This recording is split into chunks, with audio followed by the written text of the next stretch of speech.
Оору бул Алла Тааланын берген нематтардын бир нематы. Оору дагы кээде немат болот, кээде азап болот. Мусулманга келген көбүнчө оорулар бул Алла Субханаху ва Таала тарафынан келген немат болуп эсептелет.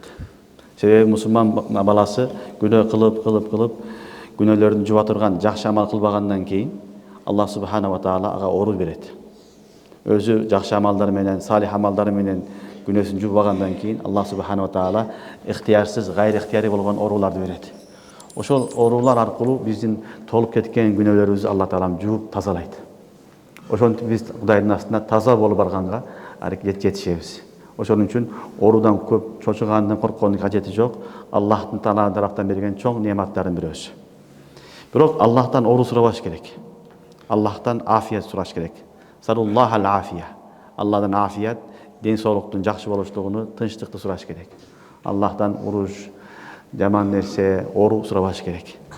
Албетте оору дагы немат, бирок аны сураган болбойт. Эгер кимге тагдырда жазылып оору келген болсо, ага сабыр кылыш керек.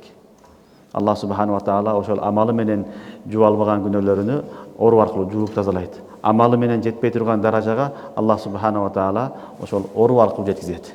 Ошон үчүн оору жаман нерсе эмес, бир тарафтан мусулманга берилген бир немат. Ошондуктан хадисте пайгамбарыбыз саллаллаху алейхи ва саллям айтат: "Иза маризал абд ау сафара кутиба лаху мисла ма кана я'мал муқиман салихан. Муқиман сахихан", ау кама кала алейхи салату вассалам.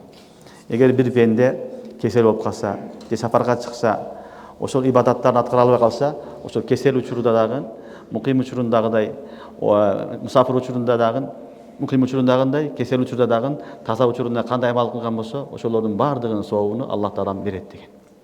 Ошон үчүн чочубаш керек. Жакшы амал кылып жүрүп, кокусу ооруп калган болсо, намаз жакшы окуй албай атат, Куран окуй албай атат, зикир кыла албай атат, кыжаат болушунун кереги жок. Жакшы учурунда жакшы амалдар көп кылган болсо, Аллах Субханаху ва Таала ооруган учурда дагы алардын сообуну өзү бере берет. Алланын рахматы кенен кеңири.